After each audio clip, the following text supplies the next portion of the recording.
What's up, everybody? It's been about a week since I did my last video, so I decided to do another one right now. I'm going to be up front with you. I like to keep my videos short, but just because I like to do it doesn't mean it happens. So reality of it is, I'd like to do a 5-minute video, but it ain't gonna happen. I like to I change thinking too much, but well, we'll see what happens. So anyway, my video I wanted to be about the bank runs in Canada and the economy today. George Santayana basically said that if you don't study history, you're destined to repeat it. And in some quotes, it says that you are doomed to repeat it. And to me, that's more appropriate. It's like walking down the street, you hit your head on a bar, and then the next day, you walk down the street, you don't observe that you're on the same thing, the same street, same path, you hit your head again. That's just stupid. You could have saved yourself a lot of pain and suffering if you just observed where you were, studied how you hit your head, and then you wouldn't do it again. That's studying history. I think it was Albert Einstein who said it's insanity, or the definition of insanity is doing the same thing over and over again and expecting a different result. That is ridiculous. You walk down the same street and keep hitting your head on the same bar? That's stupidity. That's insanity to do that. Well, we live in that kind of society. It's a society that likes to repeat things over and over again. It's a socialist society, which kind of gives it that kind of thinking. They like to repeat stupid ideas over and over again because they don't bother studying for themselves. They believe in a collective. So the collective provides them all the information for them to think, which they really don't do. The collective thinks for them. You know, these are the same people where if you came up to them and you said, you are stupid, you're too stupid to decide what you want to do in the future, or where to go to eat, or what kind of house or car to buy. These are the same people that if you said that kind of thing to them, they'd be pissed off. They'd try to fight you. They would protest you for being fascist and for being uncaring and racist and xenophobic and all kinds of garbage. But yet these same people will go to the polls. They will vote for a centralized government authority that's gonna take everything from them collectively and decide that they are too incompetent to know what to do with it themselves.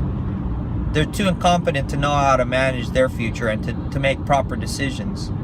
In fact, they vote for people like Barack Obama, who says, you didn't build that. You didn't build that because you're incompetent. That's the way their view is. These dummies will go and vote for that. But I digress. It's these same dummies that are the cause of most of the problems in society because they don't look at themselves as the individual making all the actions. They look at it as the society makes it for them. The collective makes the decisions for them. So when things go wrong, they blame the collective.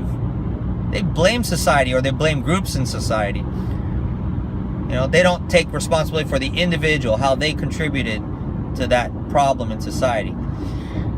And so we get housing crisis. We get bubbles. They created a government where the government gave the money powers to the banks. The banks make it so that they can make money because they're corporations.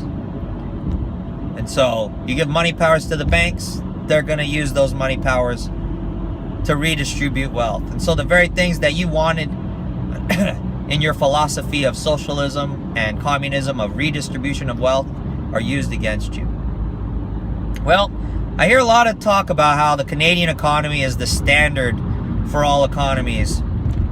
Their social health care and everything is so great. And for years I've reported on how socialism is stupid.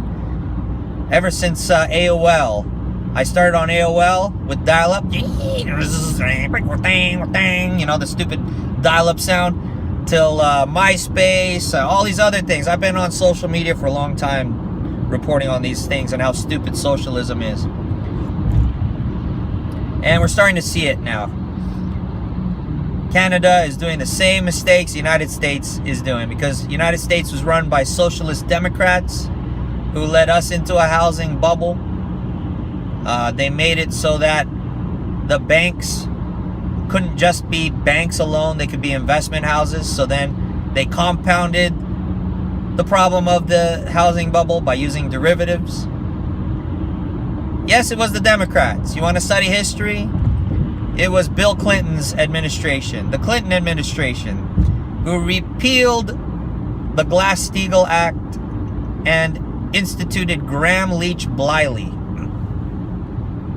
The Glass-Steagall Act separated banks from investment houses. The importance behind that is why the housing bubble got so big and collapsed so rapidly and so devastatingly strong. Because it allowed banks to create derivatives, and derivatives are like assets on steroids, which is the reason why Glass-Steagall was instituted in the first place, to prevent any kind of a crisis like that from happening.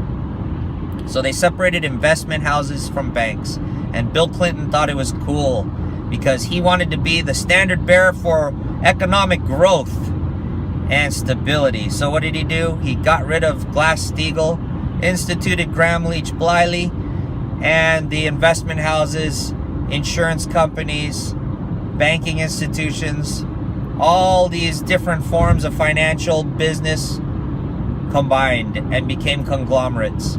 And we have the birth of Citigroup, which was Solomon Smith Barney, Travelers Insurance, Citibank, can't remember all the companies, but they all conglomerated to form Citigroup. And you had all these other different conglomerates that formed as a result. And so you get this housing market where, because of the society being socialist, everybody lives in a group and they want to look good in that group. And so you get this philosophy of, it's actually an old philosophy called keeping up with the Joneses.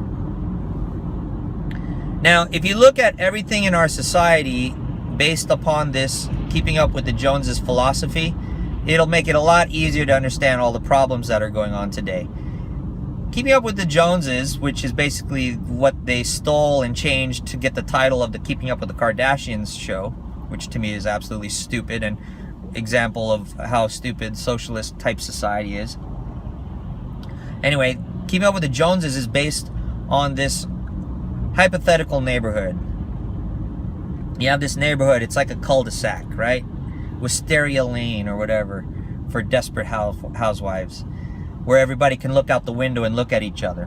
And there's a neighborhood down the street, the Jones family. The Jones family is the ideal family. They make all this money.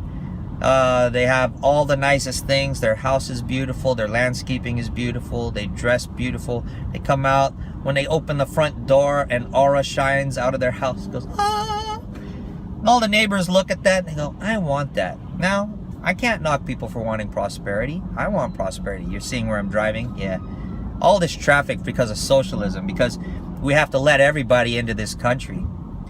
So you gotta wait in traffic. So a lot of you liberals don't think about that, but you add more people to this country, you wonder why you're sitting in traffic. Hoo-ah! There you go. Another thing, the other day, I'm going off on a tangent, obviously, but I'll come back to the Keeping Up with the Joneses. The other day, I went to downtown Disney. Used to be in downtown Disney, you'd be able to get in and go out, no problem. Now they got all these security checkpoints set up. This is something for you stupid liberals to think about. You want to let all these people into our country unvetted, where we don't check them at the gate because it's racist. It's selfish to not let people in. You hateful individualistic conservatives. But as a result, now everybody in society has to be patted down and molested at the airport when they want to go on a flight. They have to be searched before they go into Disneyland or to downtown Disney, because we're so socialist that we've given up our rights in order to give it to other people. Bravo. Anyway, I can't complain because now I'm in traffic and I can do a video while I'm driving. But so everybody sees this neighborhood, they see these neighbors, and they want to keep up with the Joneses. But the thing they don't think about is the Joneses have this great income. They have the great job. They did all the great work. They did all the good savings to be able to afford the things they have. And the neighbors that are watching them don't necessarily want to do that work. They're lazy. They just want the appeal and the pizzazz of it all. So they go and they buy things to keep up with the Joneses, and that's where the saying comes. Where the Joneses get a Mercedes, they get a Mercedes. The Joneses switch from the Mercedes to the Tesla, so they have to go get a Tesla. Problem is, your income hasn't switched. It's still the beer income that is trying to support your champagne taste. And so we get into problems in the neighborhood where everybody starts having money problems, right? And money problems yield to relationship problems with your spouse or your partner, whoever you've got in your house. And everything starts to fall apart. Well, that's our economy. That's Canada. Canada's having a bank run right now because of people who run the country being so socialist, and banks who believe in socialism that everyone should be able to own a house. It's your right to own a house. It's not a privilege to own a house. It's your right. Homeownership is a right. George Bush said that back in 2001. It's your right. Or was it 2002? I don't remember. But homeownership is a right. Absolute garbage. These crazy people saying it's a right to do that. So what do? They set it up so that you can borrow money, overextend yourself. Well, banks get their money from depositors. And when we had a financial collapse because the housing market started to collapse, and therefore the derivatives in the financial market started to collapse, and it bled through into the banking system where they were afraid to lend money to each other. You had a liquidity crisis where they won't lend money. We're having that same thing happen in Canada. And in addition to that, they're having a bank run where this bank called Home Capital, they call it Home Capital Group because it's like a bank and a lending company combined. They have subsidiary companies because of that conglomeration. Same thing in Canada. They allowed that to happen and have enjoyed the prosperity like Bill Clinton enjoyed because of NAFTA and globalization, all this socialization of everything. Initially, socialization works when everybody's sharing money and they haven't been together before, but eventually it reaches an equilibrium and then it starts to collapse. Well, that's what's been happening now. So you've got these bank runs. The capitalization of this home capital company went from $2 billion into bankers' deposits or bank deposits, and people started pulling money out to the point where now it's from $2 billion to 125,000. Let that number sink in. There's a major bank run going on in Canada. And it's bleeding into the other banks there. Guess what? We're globalized, socialists. So we all hold hands together. So if Canada jumps off a cliff, what the heck happens to all the other countries holding hands with them? You guessed it. We're all going to go off a cliff eventually, unless they bail out the banks. Now, Senator Barney Frank and Chris Dodd in not California, United States, decided to create financial regulations to prevent banks from using taxpayer funds to bail themselves out if they start to fail. And so they created this thing called the bail-in, right? Guess what? Canada did the same kind of thing. They did financial regulatory reform to create the bail-in. Now, the bail-in, the concept of the bail-in is that if your bank is failing, you're going to get your money from depositors. Well, ding ding, depositors are pulling their money out of the bank now. Where are you going to get your money from? It's going to be exact same repeat of 2008. We're going to have a taxpayer bailout of banks. There's no other place to get the money from. You get it from the government, the centralized authority that every freaking genius liberal likes to vote for. And they don't freaking figure out taxes come from your pocket, dummies. You get taxed. You want to support your government, right? So you voted for the central authority. You voted for the Democrats who like taxation. That's their platform. They're going to tax you. You're going to pay for the incompetence of the individual banks that are supported by those same politicians that you voted for. You geniuses.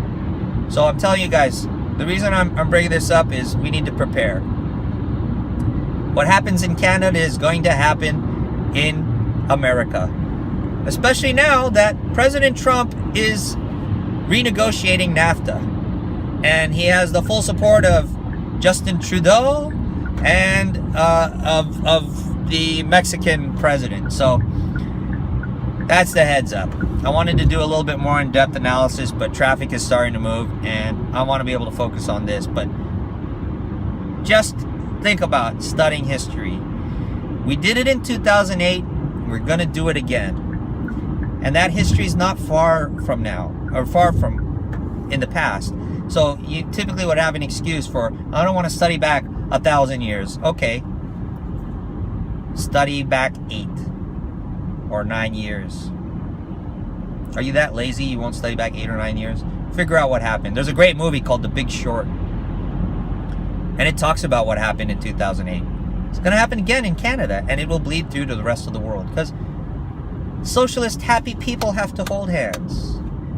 And in real life, if you're holding hands when somebody jumps off a cliff, you're going to go with them. So start thinking about that. Hey, what do you know? I kept it to 17 minutes. I'm proud of myself. I'll post supporting video. Please like, follow, comment on your Steam it, upvote me, re-steam my posts, follow me, support my channel, my show, my station, and all my evidence, and I will provide more for you. Okay? And I wish you luck. Take care.